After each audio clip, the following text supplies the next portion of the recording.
आज अपन इस चैप्टर में आगे पढ़ेंगे खाना बदोश और घुमंतु लोग कैसे होते हैं। घुमंतु लोग जैसे अपन ने अभी आगे पढ़ा था, जो जनजाति लोगों के बारे में पढ़ा था। उन जनजातियों में कुछ ऐसी जातियाँ भी होती है जो घूमती रहती हैं और अपना जीवन चलाती है या जीती हैं। उनका जीवन ही घूमना ही होता है। जैसे तो खानाबदोश चरवाहे अपने जानवरों के साथ दूर दूर तक घूमते रहते हैं, और जो खानाबदोश चरवाहे होते हैं, जो घुमंतु जातियाँ होती है, वो अपने जानवरों को साथ में लेकर अपने परिवारों के साथ मिलकर कबीले के साथ झुंड में इधर उधर घूमते रहते हैं। उनका जीवन दूध और अन्य पशुचारी उत्पादों पर निर्भर रहता है। अब जैसा कि आप जानते हैं कि ये घुमंतु जातियाँ अपने साथ कई जानवर रखती है, जैसे ऊँट है, घोड़े हैं, गाय है। तो इनसे उन्हें कई भेड़ है, बकरियां हैं, तो ये सब लेकर इनको, अब इतने सारे भेड़ बकरियां सारी, इतने सारे जानवर उनके पास होंगे तो इतने सारा चारा वो कहाँ से लेकर आएंगे, उनके पास होता नहीं है। तो वो जहाँ उनको चारा मिलता है उस दिशा में वो घूमते रहते हैं। तो अब चारा भी उनको फ्री में मिल गया, प्लस जानवरों से उन्हें दूध भी मिलता है। उनकी जैसे भेड़, अगर भेड़ पाल रहे हैं तो उन्हें ऊन मिल जाती है, तो वो इस तरीके से ये सारी चीज़ें भी उनको मिल जाती है। तो उनका जीवन दूध और अन्य पशुचारी, जैसे दूध है, दूध से घी बनता है, फिर भेड़ है तो उनके बालों से बाल भी बिक जाते हैं, ऊन बनती है। तो इस तरीके से उनका जीवन उन जानवरों पर निर्भर होता है।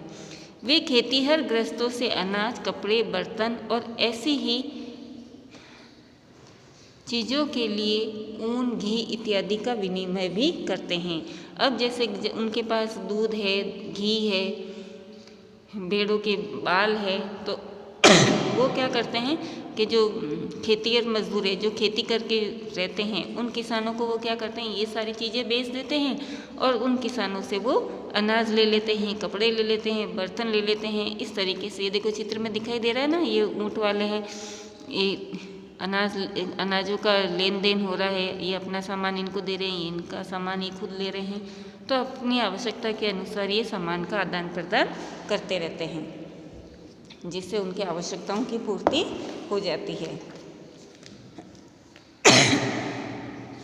कुछ खानाबदोश अपने जानवरों पर सामानों की ढुलाई का काम भी करते हैं, और कुछ ये खानाबदोश घुमंतु जातियाँ लोग होते हैं जो जानवरों, जैसे ऊँट है, अब ऊँट के ऊपर है ना इतना सारा सामान लाद कर इधर उधर पहुँचाने का कार्य भी करते हैं।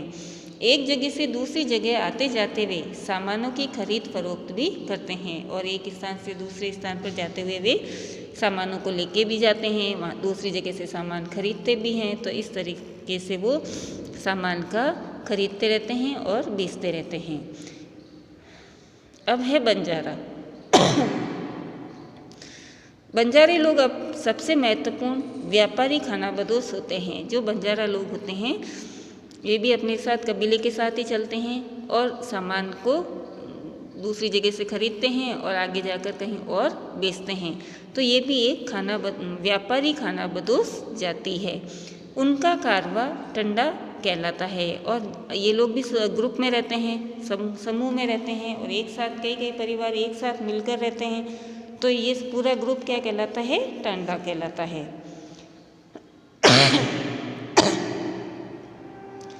सुल्तान अलाउद्दीन खिलजी बंजारों का ही इस्तेमाल नगर के बाजारों तक अनाज की ढुलाई के लिए करते थे, और ये बंजारे एक स्थान से दूसरे स्थान पर आते जाते रहते थे। तो जो मुग़ल सुल्तान थे अलाउद्दीन खिलजी, ये क्या करते थे, बंजारों के साथ अपना सामान सैनिकों तक पहुंचा देते थे।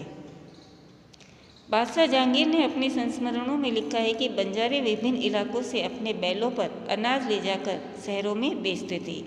सैन्य अभियानों के दौरान वे मुग़ल सेना के लिए खाद्यान्नों की ढुलाई का काम भी करते थे, और सेना के लिए अनाज पहुंचाना करना होता था तो ये सुल्तान उनके साथ सामान भिजवाते थे।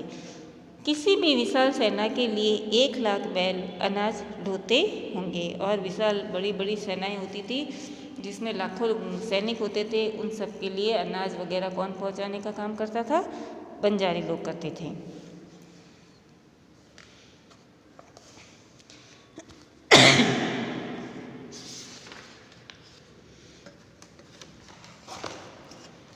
कई पशुचारी जनजातियां मवेशी और घोड़ों जैसे जानवरों को पालने पोसने का और संपन्न लोगों के हाथ उन्हें बेचने का काम भी करती थी। और कुछ जातियां ऐसी भी होती थी जो इन जानवरों को घोड़ों को पालती थी, पोसती थी, फिर उन्हें जो पैसे वाले होते थे उन्हें बेच देती थी ताकि उनकी दूसरी आवश्यकताओं की पूर्ति हो सके। छोटे फेरी वालों की विभिन्न जातियां भी एक गांव से दूसरे गांव भ्रमण करती थी। ये लोग रस्सी, सरकंडे की चीज़ें, फूस की चटाई और मोटे बोरे जैसे माल बनाते और बेचते थे। कभी कभी भिक्षु लोग भी घुमंतू सौदागरों का काम करते थे। नर्तकों, गायकों और अन्य तमाशबीनों की भी जातियाँ थीं जो विभिन्न नगरों और गांवों में कमाई के लिए अपनी कला का प्रदर्शन करती है। जैसा कि आपने देखा होगा कि जो कभी आपने देखा है वो रस्सी पर दो तरफ है ना, क्या रस्सी बांध के और उस रस्सी पर है ना वो साइकिल के चक्के में चल रही है और इस तरीके से करतब दिखाते हुए देखा होगा ना लोगों को। तो वो कौन होते हैं? वो बंजारा जाति होती है जो इधर उधर घूमकर लोगों को करतब दिखाकर, अपनी कला दिखाकर अपना जीवन चलाते हैं। ठीक है बच्चों, अब इसके आगे हम कल पढ़ेंगे बदलता समाज, नई जातियाँ और श्रेणियों के बारे में। धन्यवाद।